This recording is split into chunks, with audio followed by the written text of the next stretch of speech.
दोस्तों नमस्कार, मैं हूं दीपक और आप देख रहे हैं आपका अपना चैनल योर ऑनलाइन पार्टनर। ऐसे तो मैं बहुत दिनों बाद आपसे इस पर्टिकुलर चैनल पर खुद से बात कर रहा हूं। बीच में आपको न्यूज वगैरह या कुछ रिकॉर्डेड वीडियोस इत्यादि आते गए।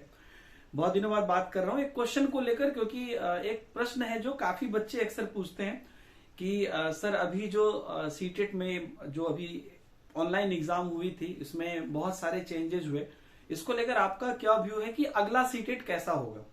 तो इस पर बहुत सारे बच्चों का प्रश्न है जो मुझे लगता है कि जो मेरी अंडरस्टैंडिंग है, मेरी समझ से, तो वो मैं आपको यहाँ पर बताना चाहता हूँ कि अब अगले सीटेट के लिए कैसी तैयारी सही रहेगी या क्या नहीं करना सही रहेगा, या जो भी मेरा है क्विकली मैं कुछ कम शब्दों में ही आपको बताना चाहता हूँ। पहले बताइए कैसे सब लोग, कैसा है सब कुछ, सबका आपका परिवार सब कुछ।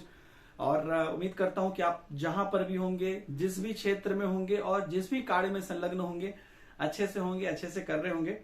योर ऑनलाइन पार्टनर चैनल से मेरा बहुत पुराना रिश्ता है, लेकिन एक साथ कई चीजें नहीं चल पाती है, इसलिए क्लासेस तो यूट्यूब पर आपको डेली मैं देता ही हूँ 10 बजे अनअकैडमी शिक्षा पर, और बाकी चीजें भी चल रही है, किताब चल रहे हैं लगातार। आपको फ्री में हमारा जो नोट्स वगैरह है वाईओपी एजुकेशन ऐप और वेबसाइट पर सब कुछ मिल रहा है। तो इस नई पैटर्न के जरिए ही को लेके ही हम लोग अभी हमारी जो मास्टर बुक थी दिशा पब्लिकेशन की, जो सीटेट के लिए, उसको आपने बहुत प्यार दिया है। तो round off the G topic पर अगर हम देखें, ये जो 1 महीने का एग्जाम हुआ, इसको अगर विश्लेषित करें तो आप देखिएगा कि कमोबेश लगभग हर एग्जाम में, मतलब जो सपोज कि 20-25 दिन 30 दिन जो भी हुआ, लगभग हर एग्जाम में एक ही डेप्थ तरह से क्वेश्चन पूछे गए। ऐसा भी नहीं हुआ कि एक दिन बहुत डीप क्वेश्चन पूछ दिया गया और एक दिन बहुत आसान क्वेश्चन पूछ दिया गया, ऐसा कुछ नहीं हुआ। हर एग्जाम में एक ही लगा कि मतलब लॉजिकली क्वेश्चन ज्यादा दिए गए। तो मुझे जो लगता है जो सबसे बड़ी चीज जो नई ऐड हुई है, जो लोग पेपर नहीं देखे या देखे हैं, दोनों ही लोग एक बार सुनिएगा इस चीजों को, जो देखे वो कमेंट में कंफर्म करिएगा, और जो भी चीजें आप एग्री करते हैं या जो भी आपका पॉइंट ऑफ व्यू आप भी कंफर्म करिएगा। एक चीज जो मुझे अब लग रहा है कि सीटेट एग्जाम में जो अगला एग्जाम होगा उसमें कि ये जो आपको एक 2 स्टेटमेंट देके उस पर जो पूछने वाले थे वो पहले कभी नहीं आया था, वो इसलिए हम लोगों ने पहले कराया भी नहीं था, वो इस बार से ऐड हुआ है और मुझे लगता है कि वो उसको कंटिन्यू करेंगे।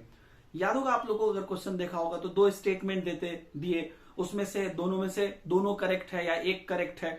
तो इन तरह की जो चीजें हैं ये मुझे लगता है कि एक इसमें आपको आएंगे, इस तरह के क्वेश्चन जरूर आएंगे। तो अब इसको बनाना कैसे होगा, चाहे जो भी सब्जेक्ट हो, इसमें आपको बहुत ही डेप्थ की आवश्यकता होगी। मतलब अब मान लीजिए कि कोई एक पार्टिकुलर वाइगोत्सकी चैप्टर है, उसको हम अगर जानते हैं कि ये ऐसा है तो ऐसा है, तो इन सभी केसेस में आप उसको बना पाएंगे। और जो बाकी जो आपको क्वेश्चंस अलग अलग सब्जेक्ट्स के, क्योंकि पेडागोजी पोर्शन तो उतना ही है जितना था, लेकिन जो बाकी कंटेंट के भी क्वेश्चन है उसको भी पेडागोजी का रूप देके अब पूछा गया था, जो आगे भी पूछा जाएगा।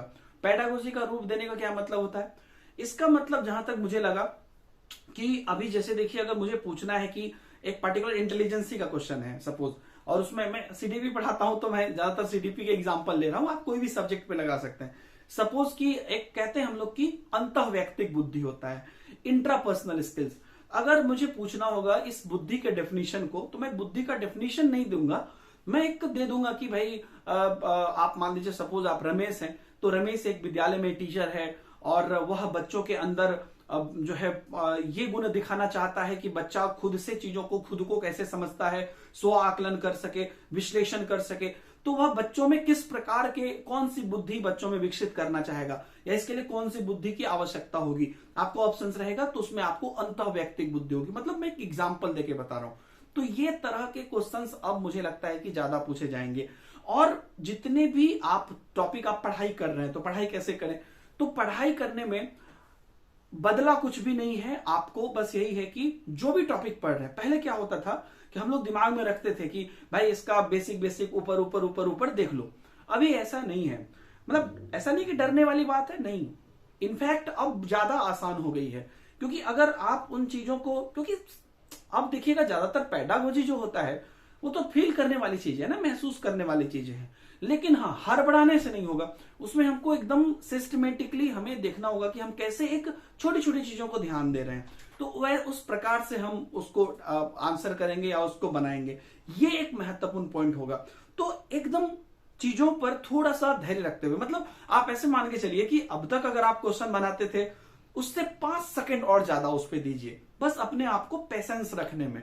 क्योंकि अभी जितने भी लोग हमारे साथ टेस्ट करते होंगे अनअकैडमी पर, स्पेशल क्लासेस वगैरह में, तो आपने देखा होगा कि 2 चीजें मेजरली प्रॉब्लम आती है, कंसंट्रेशन जिसकी वजह से दिक्कत होता है, और जो कॉन्फिडेंस होता है, ये 2 चीज। तो कंसंट्रेशन बनाने के लिए क्या करना पड़ेगा कि उसी चीजों पर सोचना है, और थोड़ा सा 2-4 सेकंड ज्यादा देके सोच लीजिए स्टार्टिंग में, फिर आदत हो जाएगी तो फिर ठीक हो जाएगा। अब कॉन्फिडेंस कि मुझे जो आता है उतने में हमको बेटर करना है। देखिए, आता सबको सब कुछ नहीं है, कहीं पर भी ऐसा नहीं होता कि सबको सब कुछ आता है, तो उसी के बीच में हमको करना है। तो मुझे ऐसा लगता है कि अगर आप नेक्स्ट सीटेट को टारगेट कर रहे हैं जो भी लोग, तो आप सब लोग एक तो सिस्टमेटिक थ्योरी जो भी आप पढ़ते हैं उसको ना पूरा एकदम, जैसे हम लोग कैसे 6, 7, 8 में पढ़ते थे, उस टाइप से पढ़ना एकदम डीपली शुरू कर दीजिए कि चीजों को पढ़ रहे हैं। कोई अच्छा बुक ले लीजिए, आपको मेरी बुक पसंद है ठीक है, तो कोई भी बुक ले लीजिए, यहाँ को मैं ऐसा प्रमोशन करने नहीं आया हूं, जो भी आपको पसंद है जिससे भी आप पढ़ रहे हैं। तो थ्योरी पढ़ना जरूरी है, आप एनसीईआरटी से पढ़ लीजिए, थ्योरी पढ़ना जरूरी है। और उसके साथ साथ आपको जो प्रैक्टिस आप करते हैं, अभी आप जो मेरे रेगुलर स्टूडेंट होंगे, मैं रेगुलर प्रैक्टिस कराता हूं। अभी जैसे यूट्यूब पर डेली 10 बजे कराता हूं अनअकैडमी शिक्षा पर, और स्पेशल क्लास अनअकैडमी पर पोल वाला सिस्टम रहता है, डैशबोर्ड लीडर बोर्ड सब आता है, तो उसमें मैं प्रैक्टिस कराता हूं। तो आप लोग जहां पर भी करते हैं प्रैक्टिस डेली करिए, खुद से करिए, किसी के साथ करिए, हमारे साथ करिए, प्रैक्टिस डेली करिए और अच्छे से तैयारी करिए, ठीक है। तो ये सिस्टमेटिक अप्रोच जो आपका होगा ये आपको आगे लेके जाएगा, ठीक है। तो मुझे लगता है कि ये दोनों ही चीज हमने पहले भी बोली थी, ये सारी चीजें पहले के एग्जाम से भी पहले थी, अब बस उसको थोड़ा गंभीरता से करना है, अंतर यही है। पहले था कि चलो भाई, मतलब थोड़ा सा पहले भी कोई सीटेड कोई ऐसा नहीं था कि यूपी टेट जैसा ऐसा डायरेक्ट पूछ देता था, पहले भी था उसमें, लेकिन अब उसी चीज को और बढ़ा दिया है। तो इन सभी चीजों का ध्यान रख के आप बेटर कर सकते हैं। Thank you very much, bye bye, जय हिंद।